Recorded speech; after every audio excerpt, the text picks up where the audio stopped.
হয়তো আপনারা ভাবছেন যে আমি অনেক দিন ধরে ভিডিও বানাইনি কেন।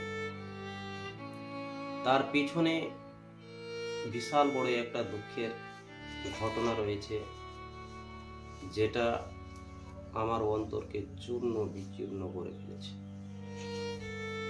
আপনারা হয়তো যতজন এই ভিডিও দেখছেন তাদের সবার চোখে জল এনে দিতে পারে এই ভিডিও। কি এমন ঘটনা হয়েছে আমার জীবনে। কাকিমা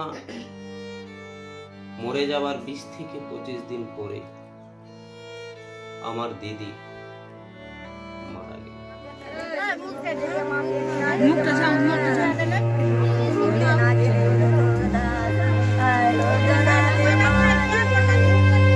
তার বয়স মাত্র 37 বছর।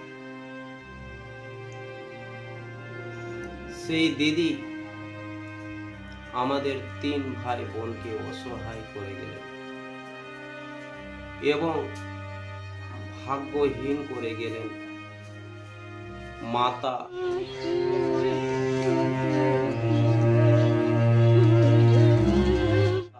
ও পিতাকে।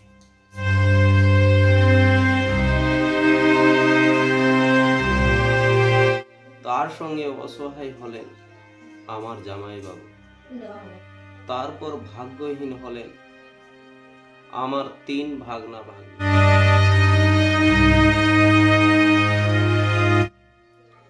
ভাগনার বয়স মাত্র 6 বছর।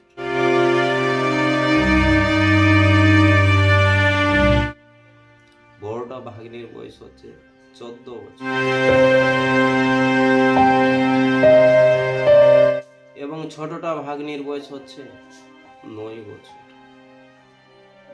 এত তাড়াতাড়ি যে দিন কেটে গেল, কখন কেটে গেল বুঝতেই পারলাম না।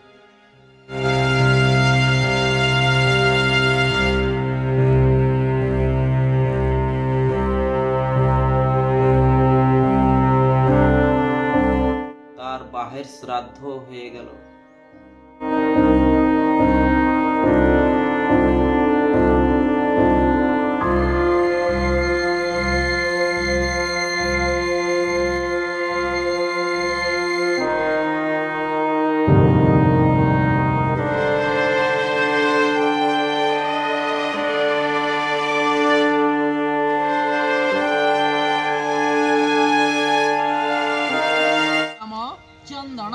पवित्रम अपदार्थे लक्ष्मी वस्तु सर्वदा पिछने सिद्धाण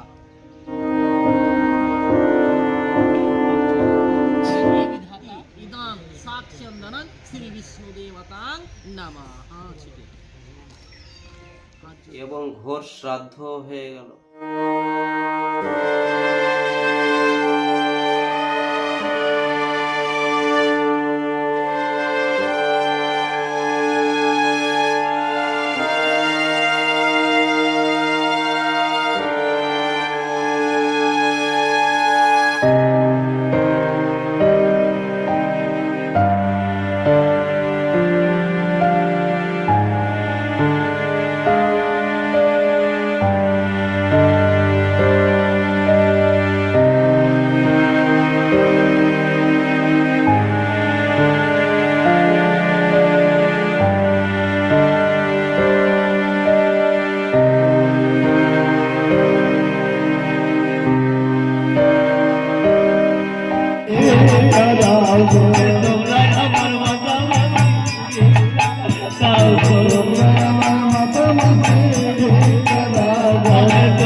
ভোজনও হয়ে গেল,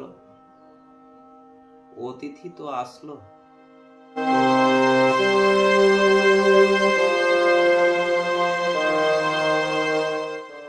আবার চলেও গেল।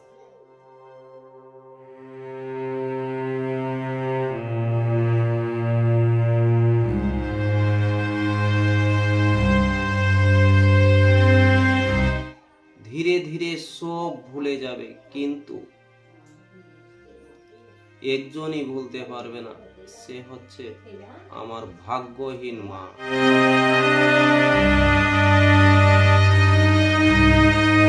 বছরে বছরে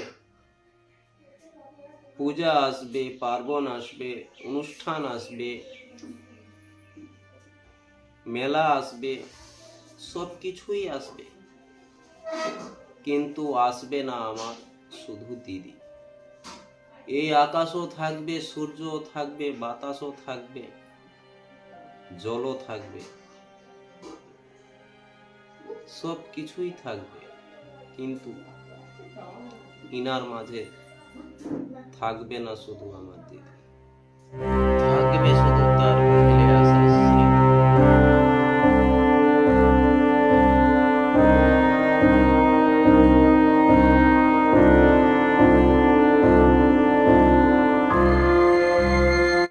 আমার দিদির যেন স্বর্গে বসবাস হয়, এটাই আমার ভগবানের কাছে প্রার্থনা। আপনারাও প্রার্থনা করেন যেন আমার দিদি স্বর্গে বসবাস করে। আপনাদেরকে সবাইকে অসংখ্য অসংখ্য ধন্যবাদ এই ভিডিওটা দেখার জন্য এবং আমার দিদির সহযোগিতা করার জন্য।